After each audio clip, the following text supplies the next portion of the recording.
Зоолошката градина во Скопје се збогати со ново живеалиште за влекачи. Долго најавуваниот терариум, кој денеска беше пуштен во употреба, е изграден со помош на општина Аеродром и јавното претпријатие Македонски шуми.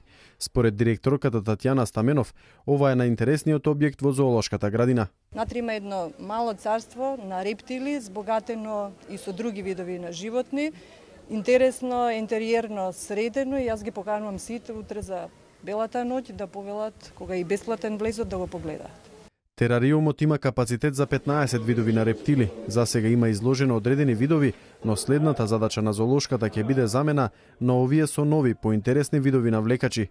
Градоначалникот на Аеродром Ивица Коневски изрази задоволство што општината учествува во обнова на зоолошката градина.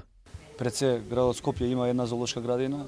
Ние сите општини кои што припаѓаме во градот Скопје треба да на некој начин се вклучиме во незината обнова, се со цел нашите дечиња да можат да уживаат во убавината на оваа зоолошка градина. Јас ги повикувам и сите други општини кои што имаат можност да инвестираат, да учествуваат во обновата на оваа зоолошка градина, да се приклучат.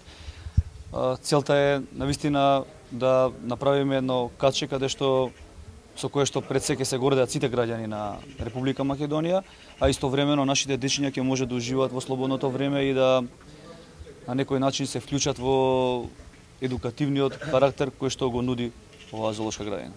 На овој начин ќе им се помогне на животните и ќе им се обезбеди нормални услови за опстанок, а кај најмладите ќе се потикне љубов и свест за грижа на животните. Проектот за изградба траеше околу 6 месеци, а општина Аеродром донираше 1.200.000 денари.